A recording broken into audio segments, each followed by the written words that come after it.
Hello दोस्तों, स्वागत है आपका यूट्यूब परिवार में। दोस्तों, आज हम आपको बताएंगे 20 वीवीआई क्वेश्चन के बारे में जो सभी कॉम्पिटिटिव एग्जाम में पूछा जाता है। तो चलिए बढ़ते हैं बिना बकवास के डायरेक्ट क्वेश्चन की तरफ। देखिए, इसमें पहला क्वेश्चन कहा गया पृथ्वी पर दिन और रात होते हैं। इसमें कहा गया पृथ्वी पर दिन और रात किसके कारण होता है। ऑप्शन है दैनिक गति के कारण, बी में है वार्षिक गति के कारण, सी में है छमाही गति के कारण, डी में है तिमाही गति के कारण। देखिए, पृथ्वी पर जो दिन और रात होता है वह दैनिक गति के कारण होता है। हमारा आंसर ए हो जाएगा, एक का ए। पृथ्वी पर दिन और रात कैसे होता है, तो दैनिक गति के कारण। एक का ए आंसर हो जाएगा। चलिए आगे बढ़ते हैं अगले क्वेश्चन की तरफ। देखिए, बहुत ही इम्पोर्टेंट क्वेश्चन है। प्रश्न संख्या 2 में कहा गया सबसे बड़ा ग्रह कौन है। देखिए, सबसे बड़ा ग्रह ऑप्शन है बृहस्पति, पृथ्वी, यूरेनस, शुक्र। देखिए, जो सबसे बड़ा ग्रह है वह बृहस्पति है। हमारा आंसर ए हो जाएगा 2 का। सबसे बड़ा ग्रह कौन है, तो बृहस्पति है। सबसे बड़ा ग्रह बृहस्पति है। चलिए आगे बढ़ते हैं 3 नंबर क्वेश्चन की तरफ।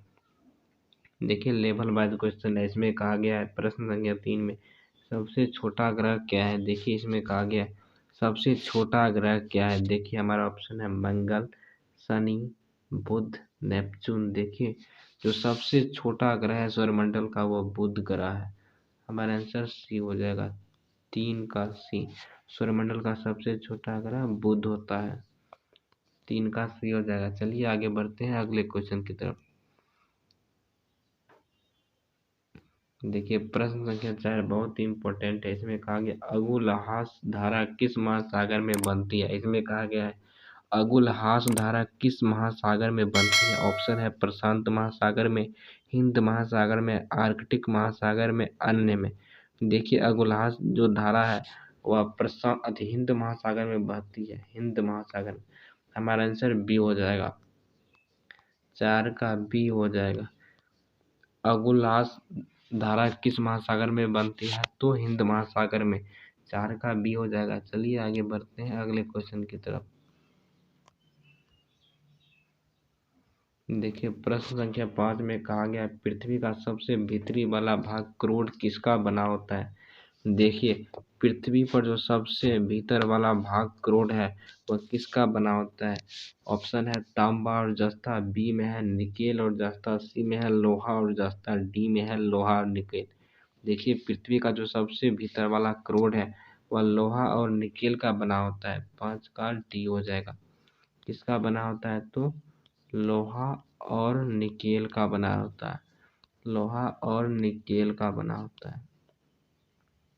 चलिए आगे बढ़ते हैं अगले क्वेश्चन की तरफ। देखिए, प्रश्न संख्या 6 में कहा गया मैग्नीज के उत्पादन में भारत का दूसरा स्थान है। प्रथम स्थान कौन सा देश का है। देखिए, इसमें कहा गया है मैग्नीज के उत्पादन में भारत का दूसरा स्थान है। प्रथम स्थान किस देश का है। ऑप्शन है फ्रांस, बी में है रूसी, सी में है कनाडा, डी में है संयुक्त राज्य अमेरिका। देखिए, मैग्नीज के उत्पादन में भारत का दूसरा स्थान है, लेकिन प्रथम स्थान पर रूस है। हमारा आंसर बी हो जाएगा, रूसी संघ हो जाएगा। 6 का बी हो जाएगा। मैग्नीज के उत्पादन में प्रथम देश कौन है, तो रूस है। भारत सेकंड नंबर पर है। चलिए आगे बढ़ते हैं अगले क्वेश्चन की तरफ।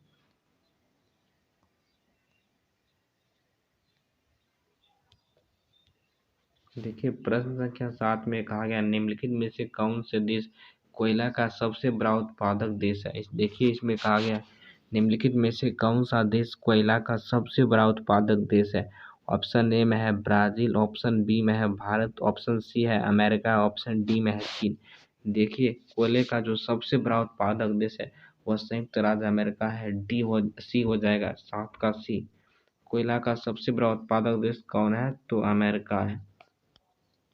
कोयला का सबसे बड़ा उत्पादक देश अमेरिका है।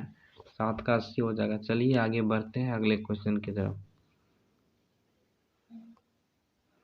देखिए, प्रश्न संख्या 8 में कहा गया निम्नलिखित में से किसको जापान का मैनचेस्टर कहा जाता है। देखिए, इसमें कहा गया इनमें किसको जापान का मैनचेस्टर कहा जाता है। देखिए, ऑप्शन है ओसाका, टोक्यो, नागासाकी, योकोहामा। देखिए जापान का जो मैनचेस्टर है वो ओसाका को कहा जाता है। हमारा आंसर ए हो जाएगा। 8 का ए, जापान का मैनचेस्टर किसे कहा जाता है? तो ओसाका को जापान का मैनचेस्टर कहा जाता है। हमारा आंसर ए हो जाएगा। बहुत ही इम्पोर्टेंट क्वेश्चन था। चलिए आगे बढ़ते हैं अगले क्वेश्चन की तरफ। देखिए प्रश्न संख्या 9 में कहा गया भारत के स्वतंत्रता संघर्ष के दौरान डिसन एजुकेशनल सोसाइटी नामक संस्था की स्थापना किसने की थी? देखिए इसमें कहा गया है कि भारत के स्वतंत्रता संघर्ष के दौरान डिसन एजुकेशनल सोसाइटी नामक संस्था की स्थापना किसने की थी? ऑप्शन है जवाहरलाल नेहरू, बी में है रविंद्रनाथ टैगोर, सी में है बाल गंगाधर तिलक, डी में है व्योमेश चंद्र बनर्जी। भारत के स्वतंत्रता संघर्ष के दौरान डिसन एजुकेशनल सोसाइटी नामक संस्था की स्थापना बाल गंगाधर तिलक ने किया था। 9 का सी हो जाएगा। किसने किया था? तो बाल गंगाधर तिलक। आगे बढ़ते हैं अगले क्वेश्चन की तरफ। देखिए प्रश्न संख्या 10 में कहा गया 1857 के गदर के समय भारत का गवर्नर जनरल कौन था? देखिए इसमें कहा गया है 1857 के गदर के समय भारत का गवर्नर जनरल कौन था? देखिए 1857 के गदर के समय भारत का जो गवर्नर जनरल था वह लॉर्ड कैनिंग था। लॉर्ड कैनिंग 1857 के भारत का गवर्नर कौन था? तो लॉर्ड कैनिंग था। हमारा आंसर ए हो जाएगा। लॉर्ड कैनिंग था। 10 का ए हो जाएगा। चलिए आगे बढ़ते हैं अगले क्वेश्चन की तरफ। देखिए प्रश्न संख्या 11 में कहा गया भारतीयों के लिए नारा किस संस्था ने दिया था?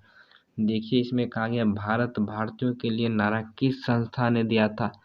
देखिए भारत भारतीयों के लिए नारा ब्रह्म समाज ने दिया था। हमारा आंसर सी हो जाएगा। कौन सा समाज दिया था? तो ब्रह्म समाज ने।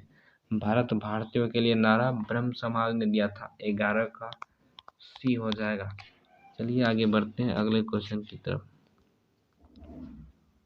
प्रश्न संख्या 12 में कहा गया विंध्याचल और सतपुरा पहाड़ियों के बीच से होकर बहने वाली नदी कौन है? विंध्याचल और सतपुरा पहाड़ियों के बीच से होकर बहने वाली नदी कौन है? विंध्याचल और सतपुरा पहाड़ियों के बीच से बहने वाली नदी है नर्मदा। नर्मदा हो जाएगा आंसर। 12 का विंध्याचल और सतपुरा के पहाड़ियों के बीच बहने वाली नदी है नर्मदा। 12 का ये हो जाएगा। चलिए आगे बढ़ते हैं अगले क्वेश्चन की तरफ। देखिए प्रश्न संख्या 13 में कहा गया investor protection fund. Investor protection fund किस संस्था ने स्थापित किया था? देखिए इसमें कहा गया इन्वेस्टर प्रोटेक्शन फंड किस संस्था ने स्थापित किया था? देखिए इन्वेस्टर प्रोटेक्शन फंड किस संस्था ने स्थापित किया? तो सेबी ने किया था। सेबी SEBI ने किया था। हमारा आंसर सी हो जाएगा। 13 का सी। चलिए आगे बढ़ते हैं अगले क्वेश्चन की तरफ।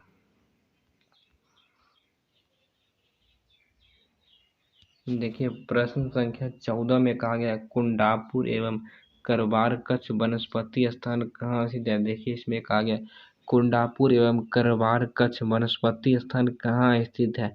ऑप्शन है केरल राज्य में, बी में है कर्नाटक राज्य में, सी है तमिलनाडु राज्य में, डी है त्रिपुरा राज्य में। देखिए कुंडापुर एवं करवार कच्छ वनस्पति कर्नाटक राज्य में स्थित है। हमारा आंसर बी हो जाए।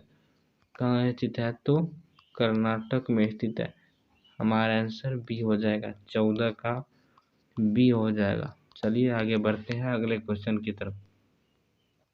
देखिए बहुत ही इम्पोर्टेंट क्वेश्चन प्रश्न संख्या 15 में कहा गया भारत की प्रथम बहुउद्देशीय परियोजना किस नदी पर बनाई गई थी?